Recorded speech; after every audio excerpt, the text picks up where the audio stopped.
Don't serve him yet. The whisper came from behind the counter, quick, flat, like a rule. A plate clanged. A spatula scraped metal. Everyone pretended not to hear. The man on the red stool didn't move. Only his fingers stopped drumming the formica. He had asked for toast. Dry, no butter, no jam, nothing to complicate it. The waitress, dark ponytail, tired eyes, name tag that read Lena, flicked a glance at the manager. The manager didn't look up.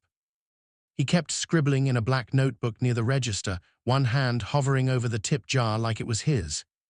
"Table 4 first," he said without raising his voice. "He can wait," the grill hissed. The kitchen window filled with plates for other people.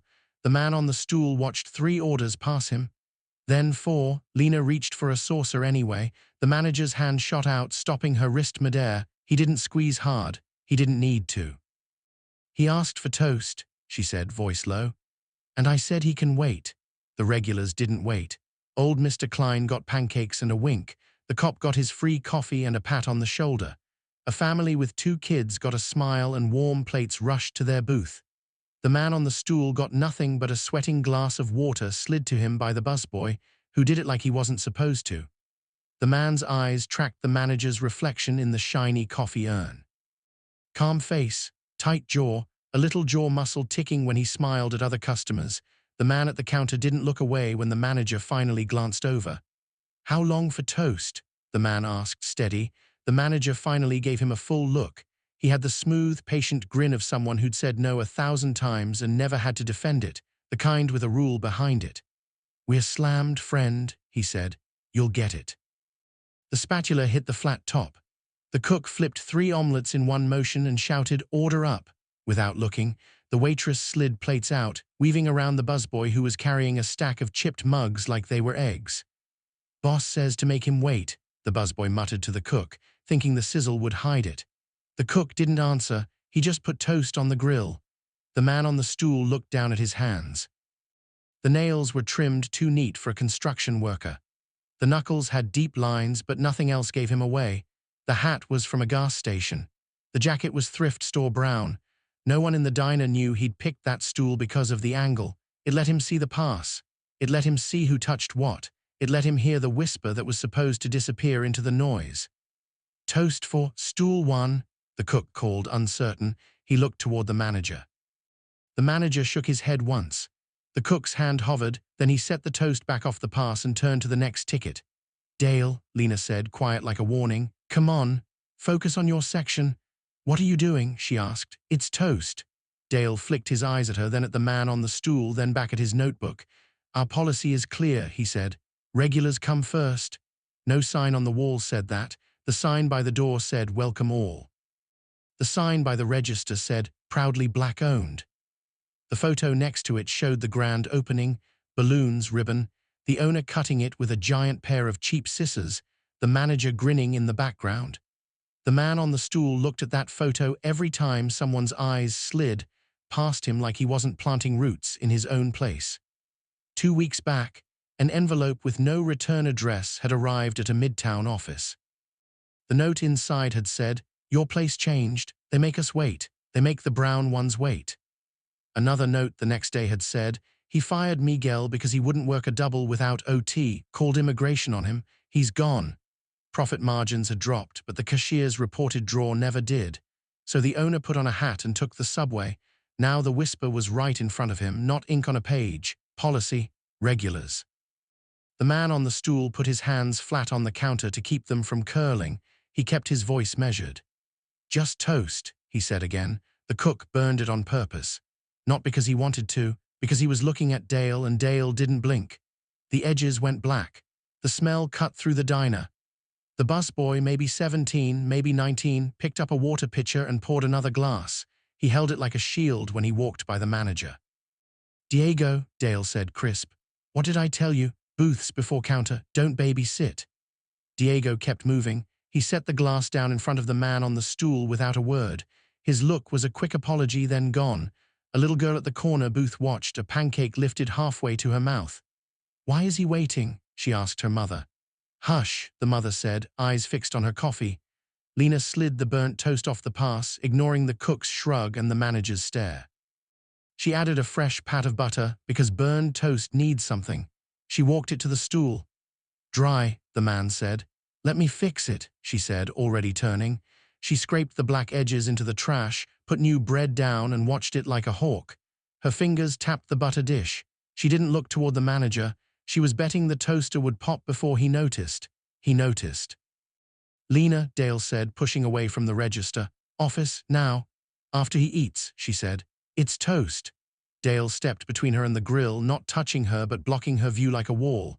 With his other hand, he reached under the register and pulled out the black notebook. He flipped to a page with columns, names, charts, underlines. He tapped a line with his finger. You want to keep chasing reds, go ahead, he said. Rent's not paid on reds. The cook froze. The busboy pretended to wipe a spill that didn't exist. Reds meant red tickets, special instructions. Comped items, discounts, food sent back. It also meant something else. It meant customers who were trouble. It meant customers who made others uncomfortable. It meant the line they didn't print on the sign. The toaster popped. Dale caught the bread midair like a reflex and dropped it into the trash, gripping the plate with the other hand. He took a step toward the pass, toward the sink, like he might wash his hands of the whole thing. The man on the stool stood. Two older men at the counter swung gazes toward the door. The cop lowered his coffee mug an inch. The little girl at the booth went silent. The man didn't raise his voice. He didn't move around the counter. He only stepped until his hips set against the wood. How long, he said, does a man wait for toast in his own place? No one answered. 2 seconds stretched. Then the door jingled and an older woman with a cane shuffled in. The manager seized the interruption. Rose, he called, you're late today. Rose raised her cane. Bus broke down, save me my corner. You got it. He guided Rose to the corner like a gentleman. He pulled out her chair and took her order himself. He slid her extra jam packets without counting. He did it smooth, like muscle memory. He had learned the script well, charm at the edges, pressure in the middle, cruelty in the cracks. Lena stepped around him and slid a plate with 2 golden slices onto the counter. She did it while he had his back turned, like a thief, but her jaw was set. Her hand brushed the man's for a flinch of a second when she let go. She didn't look up at him. Here you go, she said. Sorry for the wait, he nodded. It wasn't thanks, it wasn't acceptance. It was acknowledgement that someone had pushed against something they weren't supposed to. Dale turned from Rose's table and saw the plate. The elevator of his face dropped 3 floors and stopped at a smile. In the office, he said to Lena, loud enough for the room. Bring your apron. A small sound came from Lena's throat, quick and swallowed. She took a breath like a swimmer coming up and then held it. She unclipped her apron and set it on the counter next to the toast. She didn't look at the man on the stool. She didn't look at the manager. She looked at the exit, then at the family in the booth, then at the black and white photo of the ribbon cutting, then down at her hands.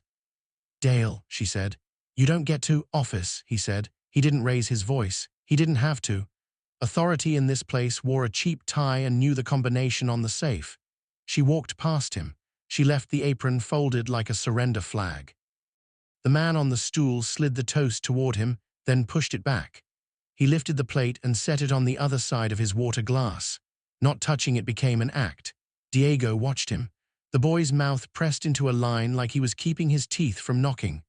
The cook cracked another egg on the flat top and pretended not to hear Lena's footsteps down the hall. Behind the counter, the black notebook lay open. The corner of a torn page stuck out. A receipt pin held a cluster of loose slips, meals rung as promo, cash transactions without names. The tip jar had a sticker that said, "Support our veterans." The sticker peeled at the corners. The glass inside had $3 and change, but Dale's pocket clinked when he moved. The man on the stool picked up his water and stood. He didn't take the toast. Everything all right over there? Rose asked from her corner, voice like crepe paper. Fine, Miss Rose, Dale said without looking. We're just busy this morning. The man took 2 steps toward the register. His hand went into his jacket. The manager's smile twitched tiny. The cook's spatula paused. The busboy took 2 short steps toward the kitchen door. The man pulled out a folded piece of paper and laid it on the counter. It was a headquarters memo, creased, with the company masthead on top. New policies rolled out last month. 1 line in the middle, no regulars first seating, first come, first served. A line at the bottom, owner Andre Marshall, signature strong black ink. Dale stared at the paper without touching it. You got a policy, the man said. I got one too. The door to the back opened. Lena stood there without her apron. Her eyes were red. Her mouth was set. She had her phone in her hand like it was something to hold on to. He looked at her, then he looked at Dale, then he looked at the photo on the wall. In that photo, Dale had his arm around a man in a suit. The man in the suit had a grin that could cut a ribbon in half. He had the same eyes as the one at the counter. "It's you," Rose said, hand on her cane. She didn't sound surprised. She sounded like someone who'd been waiting for a bus and finally saw it turn the corner. Two customers near the door stood a little straighter. Dale kept his smile on like it was glued, then something behind his eyes loosened. Maybe it was numbers. Maybe it was past favors. The photo on the wall made its own noise. "Mr. Marshall," he said, switching to a voice he saved for bank managers and suppliers. "If I'd known." "That's the point," the man said. Andre didn't move closer. He let the space keep things honest.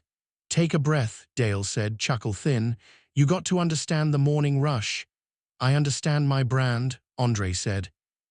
"And that brand doesn't include making anyone wait because you decided they're not worth a piece of bread."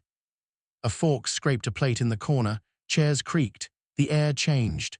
The cook lifted the spatula and set it down without flipping anything. He didn't look at Dale. "It's just toast," Dale said. "He's blowing this up because you're—" "Because he's what?" Lena said, stepping out of the doorway and into the room. Dale looked at her like she'd brought mud in on clean shoes. "Take a walk," he said, voice low, "before this gets worse." "It's already worse," she said. "You told me to make him wait. You told me we don't comp for Reds. You told Miguel you were going to get him checked because he asked for overtime. He didn't come back. You told me don't seat black boys in the window on Sundays. Did you think nobody would say something?" No one in the room took a full breath. The cook's jaw worked. Diego's hands fisted on a dish towel until the knuckles shone. Rose's hand tightened around her cane. Dale's smile died quiet. "Watch your mouth," he said, still too calm. "You think you can come in here and call me racist?" He laughed once, a dry cough. "Look in that photo. Who got you this job? Who told corporate to take a chance on?" Andre cut him off by tapping the paper on the counter. "Last month," he said, "we rolled out a tip policy. No skimming, no house cuts. Why is your pocket heavier than that jar?" Dale moved one hand to his side, his shoulders squared. "You accusing me of theft in front of customers?" His eyes flicked to the cop. The cop looked down, suddenly interested in his coffee. "Open your notebook," Andre said. Dale didn't move. "Open it," Andre said again. Diego reached first. He slid the notebook toward the end of the counter with a dish towel like it was hot. His eyes didn't leave the manager. Dale didn't stop him. Andre flipped pages, columns, names, asterisks, a box with R/F at the top. Regulars/first. Notes next to names, too loud. Ask about separate checks. Promo only with ID. Next to others, comp pie, extra bacon. A page near the back had lines that weren't tickets or totals. It had dates and initials: MJ6/3/Ref50, MJ6/5 ICE, check mark. LD, shift cut 80, die, 20 plate break, cash, always cash. Andre turned the book around and slid it to Dale. Dale put both palms on the counter. "Those are adjustments," he said. "This location barely breaks even. You got to make calls. If the money's tight, you keep regulars happy. You don't comp every." "Stop." That was the word behind their eyes. "Stop before you say one of them. Stop before you say the quiet part out loud. Stop before you say the bus has 2 doors and some people don't get a seat." "Lena," Andre said without taking his eyes off Dale, "how long have you been here?" 3 years. "You a manager, acting shift lead when he leaves early," she said. "No pay bump. And Miguel? Back of house, 11 months. He's not coming back." Andre nodded, small as a blink. He had built this place to be the opposite of 1,000 places where someone like him had waited an extra beat. He had put his name on the sign so kids could point at it. Somewhere along the way, a rulebook got written that wasn't his. "Close the register," he said to Dale. "You can't." "Close the register." Dale moved slow. He rang no sale, popped the drawer and shut it hard. The clink in his pocket tapped the counter when he shifted.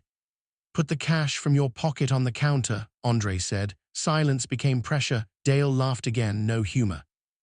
"You want to frisk me too?" "Pocket," Andre said. The cop shifted on his stool. He set his coffee down. He didn't stand. He didn't say a word. Dale reached into his jacket and took out a roll of bills bound with a rubber band. He set it on the black notebook like a cherry on a cake. He leveled a stare at Andre. "You think this keeps the lights on?" he said, almost pleading. "You think corporate spreadsheets feed Miss Rose? You think your signature buys eggs when prices jump? You don't run a diner with kindness. You run it with rules that match the sign on the door," Andre said, "and you don't pay for lights with stolen tips." He looked at the jar, $3 and change. He picked it up, turned it upside down, and let the coins clatter onto the counter. Then he set the empty glass in front of the cop. The cop flushed. "Hey now. This jar don't fund veterans," Andre said, still calm. "It funds Dale." The cook set down his spatula. He took his cap off and looked at the steam rising from the flat top. "I need this job," he said to nobody. Diego finally spoke without whispering. "We all do." Andre looked at him. The kid's hands were shaking. He had dishwater on his shirt and hope in his eyes like something dangerous. "You got family on payroll?" Andre asked Dale. Dale stiffened. "My nephew," he said. "He mops nights." "For 12 an hour." 16, Dale said fast, then stopped. For a second the room saw it. It was never just toast. It was who was allowed to be comfortable. It was who got the extra bacon. It was who learned to wait quietly because anger made you loud. An old pickup pulled up outside. The driver sat a second, then got out, cap low. He hesitated at the door when he saw a room that wasn't humming anymore. Andre put his hands flat on the counter, like at the beginning, but now his fingers didn't drum. He let the quiet be heavy. "Lena," he said, "come around." She came around the counter quick, like she might change her mind if she thought too long. She stood next to him behind the register. She wasn't wearing her apron. She stood tall anyway. "Diego," Andre said, "in the back office there's a red binder on the top shelf. Bring it here." Diego took off like a shot. He came back with a binder thick with tabs. Andre opened it to a form labeled Incident Report and another labeled Payroll Adjustment. He filled out the first fast. He wrote Dale's name in big block letters. He wrote tip theft, discriminatory seating/serving, unreported cash transactions, retaliation against staff, threats.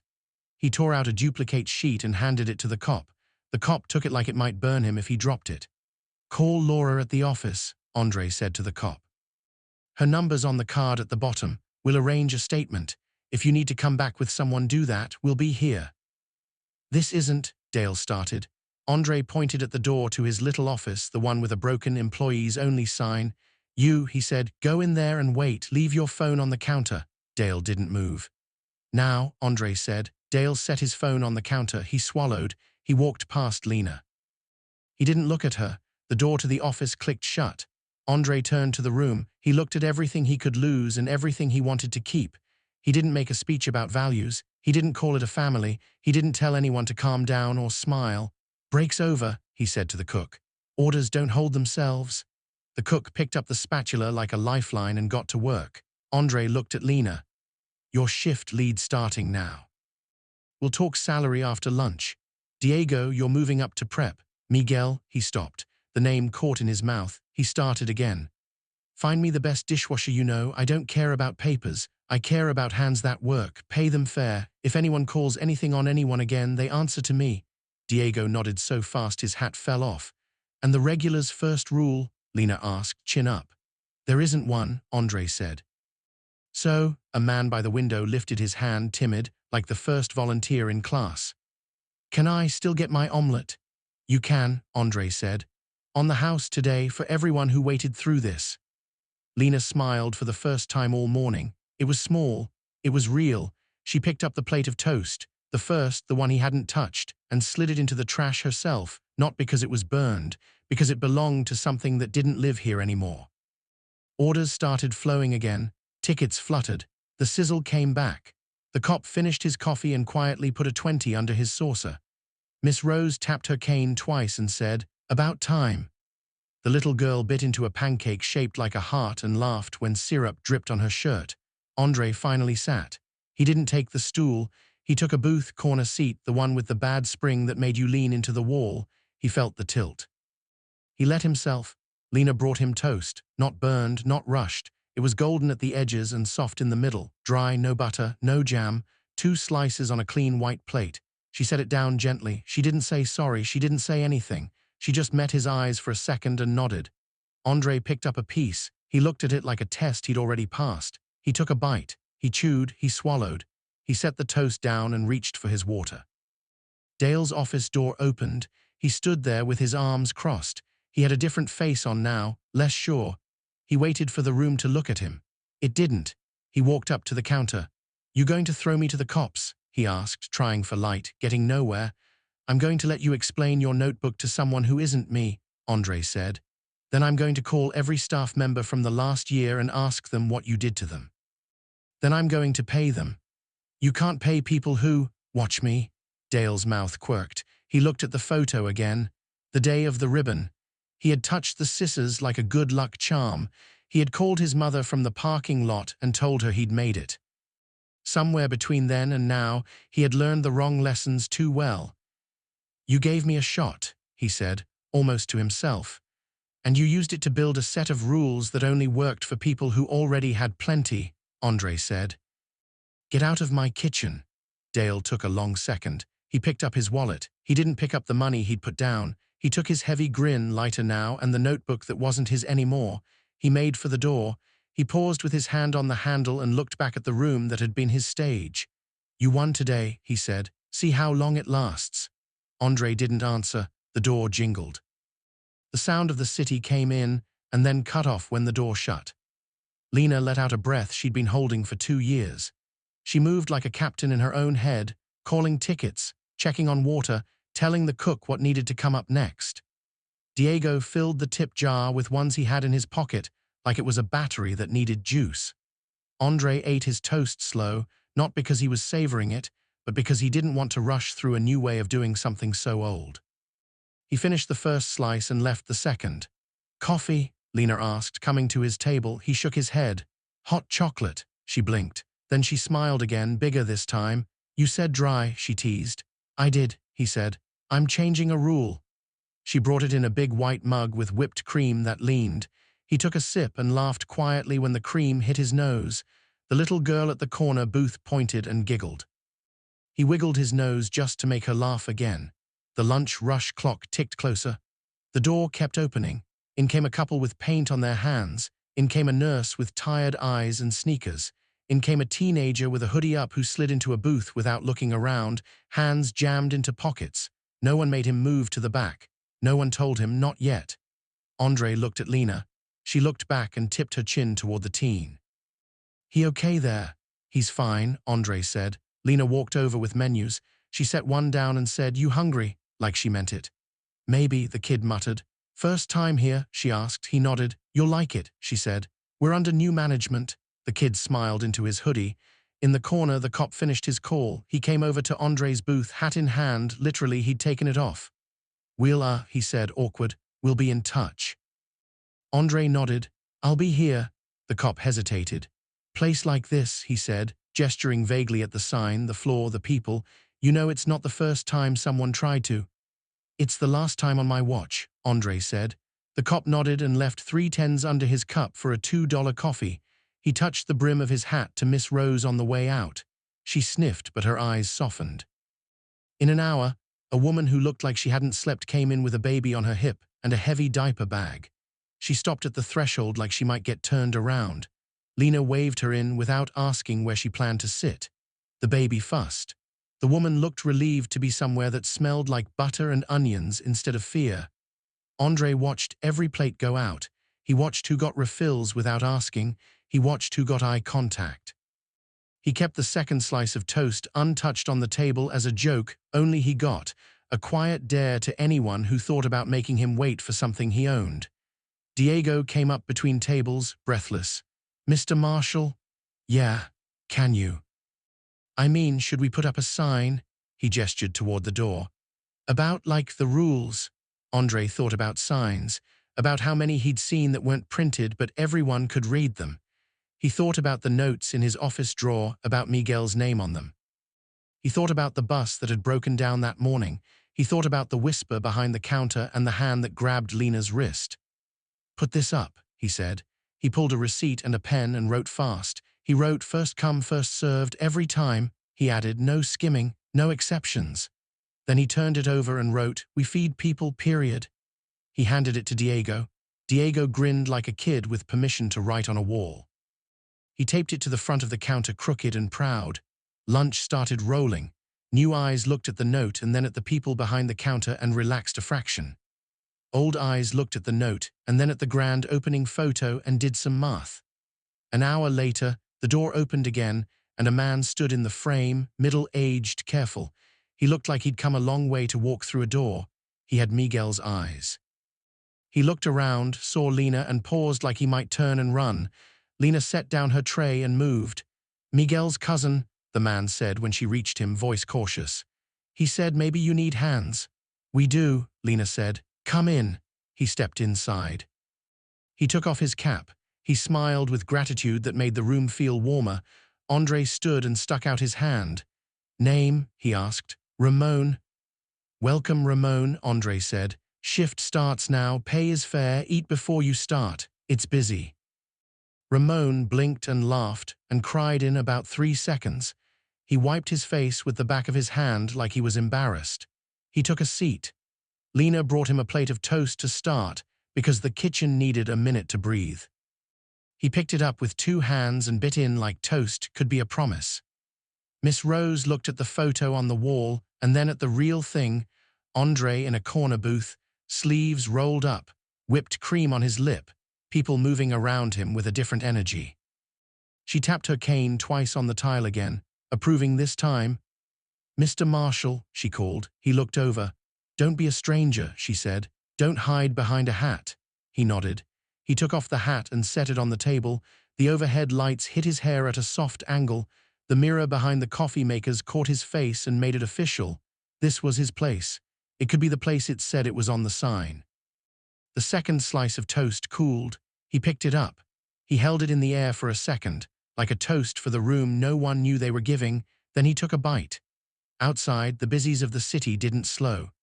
Inside, the whisper that had stopped him cold turned into the hum of orders and the logic of fair turns.